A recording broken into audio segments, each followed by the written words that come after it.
What's going on, guys, and welcome back to The Edge, where we help high performers drop stubborn belly fat, build strength and muscle, and reignite their energy and drive no matter how busy life is. I'm Owen Keeley, performance coach, international athlete and national record holder. I've helped hundreds of high performers rebuild their bodies, energy and focus, all by installing proven, time efficient and decision light systems through the Everyday Stronger method. This is where we break down those systems, share the principles behind them, and help you take back control of your body and your life. Let's get into it. Today, we're going to be breaking down supplements, and I want to make this genuinely useful and not confusing for you, because supplements are one of those things that people massively overthink, high performers especially. They're busy, they want efficiency, and sometimes that leads to grabbing quick fixes like fat burners, greens powders, random TikTok products. But the truth is, supplements don't replace your lifestyle, they only support it. Think of them like a microphone. They amplify what's already there. So if your habits are solid, supplements help. If your habits are chaos, supplements will do absolutely nothing. So today, I'm giving you the short list, the things that actually work, the things that actually matter, and the things that can make a real difference for your energy, sleep, performance, recovery, and health. So the 4 supplements nearly everyone benefits from, the optional ones that are worth experimenting with, the things that you should save your money on, and exactly when to take each one. By the end, you'll have total clarity. Before we do start though, I just wanted to touch on something that is quite important, and this is blood work. So a quick note that I always give to clients is to get your blood work done once to twice a year. So that's every 6 to 12 months, especially if you travel a lot, have a high stress job, or train hard. Most supplements exist to correct deficiencies, and how we see if you're deficient in vitamins, minerals, whatever it is through doing our blood work. So if you're deficient in vitamin D or magnesium, you will feel it. Low mood, low energy, poor sleep, inflammation spikes, recovery issues. And the one thing I see constantly is people guessing their way through supplements. They're taking 12 things, but the one thing they actually need may not be in the mix. So blood work stops that guessing immediately and saves you time and energy in the process. This is something that I wish I learned sooner. So to hop into our first category of supplements, and we're classifying these as base supplements. So these are things that are going to help 99% of the population. They're safe, can be used year round, and just are nice and simple. So the first one is going to be creatine monohydrate. Creatine is one of the most researched supplements on the planet. People think it's just for bodybuilders, but it's not. It supports strength, power, recovery, yes, but it also supports cognitive function. And I've had clients in their 40s and 50s in particular say that they feel sharper mentally after taking it consistently. So for a dosage, take between 5 and 10 grams daily. Definitely start on the lower end. We want to take it whenever you're least likely to forget. I usually pair it with my evening supplements because they're already automatic, and this would be a suggestion that I'd have for you too. Second up, we have omega-3. So a good quality omega-3. Most people don't eat oily fish 2 to 3 times a week, so omega-3 becomes an essential supplement. It reduces inflammation, joints feel better, supports overall cardiovascular health, mood, and improves recovery. It also improves brain health. Personally, I notice a huge difference in joint stiffness. For dosage, we want to be aiming to get about 1 to 2 grams split between EPA and DHA daily. If you're unsure, just have a look at the label. It'll tell you how much EPA and DHA is in the supplement.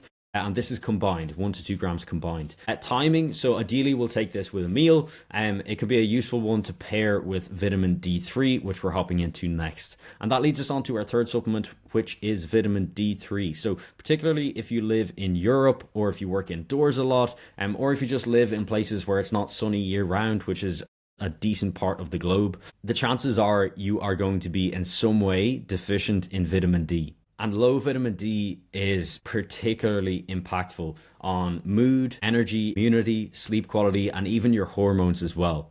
So I can't tell you how many people feel like a different person after a month of bringing their vitamin D levels back up. For dosage, we want to be going for about 2,000 to 4,000 IUs a day, and take it in the morning along with food. Do make sure that you're taking this with a meal containing fat. That does help your body absorb vitamin D. If you're taking it not with a fat containing meal, you're going to absorb almost none of it. And then the fourth and final one on this list is going to be magnesium glycinate. So if you want one supplement that helps sleep the most, this is going to be it. It helps with relaxation, calming the nervous system, unwinding after work, and improving deep sleep. I've recommended this to probably every client I've ever coached. For dosage, we want to be going for between about 200 to 400 milligrams per day. And timing, we want to take this about 60 to 90 minutes before bed. Okay, so we're on to category 2 now. These are supplements that are experimental but useful. So what this means is that they will work for some people. Some people will get a profound effect. Other people may not get as much of an effect. The first one on this list is going to be Glycine. So this is amazing for people who run warm at night. It helps to drop your core temperature, it helps to improve your sleep quality, and it actually combines great with magnesium as well. So we want to be taking about 3 grams per night with this and take it before bed along with your magnesium about 60 to 90 minutes before. Next up is going to be electrolytes. So these are perfect for people who drink a lot of coffee or sweat a lot or just underhydrate. They help prevent afternoon slumps. If you feel yourself foggy mentally, or you just feel yourself maybe a little bit dehydrated, dry mouth, dry lips, these can be incredibly useful to add in. In terms of dosage, start with 1 serving per day, taken either first thing in the morning or during your session. Next up is going to be Inositol. So this is one that I take when I feel that my sleep rhythm is drifting a little bit.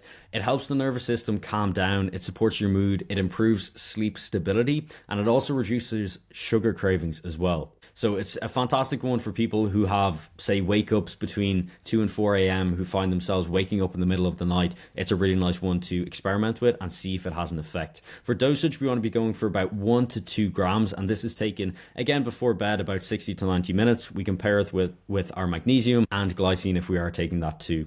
And the final one on this category is going to be L-theanine. This is perfect for high performers who rely on caffeine or who use it a lot. It helps to remove the edge from caffeine and gives more of a smoother, calmer focus. So if you do deep work sessions, then this one is gold. Dosage, we want to be taking about 100 to 200 milligrams of this. We can experiment first of all with the lower dose and ramp our way up if needed. And when we want to be taking it is, number one, if we're having it with caffeine, it can be useful. Or the second time that we can actually experiment with taking it is before bed. So again, paired with that magnesium 60 to 90 minutes before bed, it can be a useful one for improving sleep quality as well. So how to use category 2, these supplements that we've just gone through. We want to think about starting with our base stack. These are year round and work for nearly everyone. Then we want to experiment with one optional supplement at a time. We want to give it about 7 to 14 days, then keep what helps and remove what doesn't. So start with the first one, start with our glycine, give it the 7 to 14 days, ideally giving it the 14, seeing if you notice an effect. If you don't, leave it out. If you do, then keep it in. If budget isn't an issue, feel free to just keep multiple. None of these are going to be harmful. So if you don't mind spending the extra money and the extra effort of actually just having to take them each day, then you can keep them in. And category number 3 is going to be what's not worth it. So things that would fall under this list, and this list is extensive, but a few key ones to note. The first one is going to be test boosters. So these have a terrible ROI. They tend to be quite pricey. They tend to be full of things that don't actually make a significant impact, and they're things that are actually dosed in very small quantities. So even if the base ingredient did have an impact, how they're put in the product and what they're paired with leaves them pretty much useless. Second one is going to be fat burners. These are basically just caffeine with a few things added to them. It's a lot of marketing hype around these, but I would not waste my money. The next one is going to be detox powders. This is another one. It's just nearly purely marketing. If you're getting good quality foods in, if your lifestyle factors are set and are in a good place, you will not need any additional detox powders. And then finally, we have TikTok trends. So this is something that I've become more aware of the last while.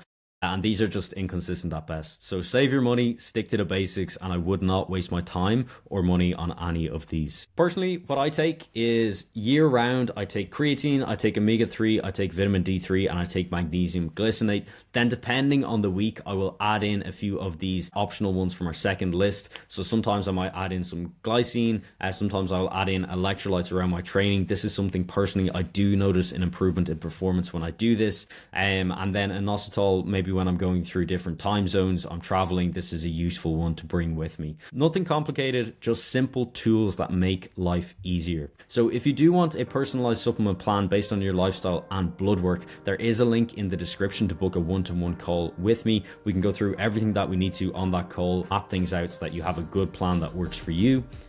And if you did get value from the episode today, Feel free to drop a comment, drop a rating, whatever you think this podcast deserves. I'd love to hear. And if you do want to get in touch, my email is below, as well as my Instagram. You can feel free to shoot me a DM and I will get back when I have time. So have a great rest of your day. Best of luck implementing this, and I'll catch you in the next one.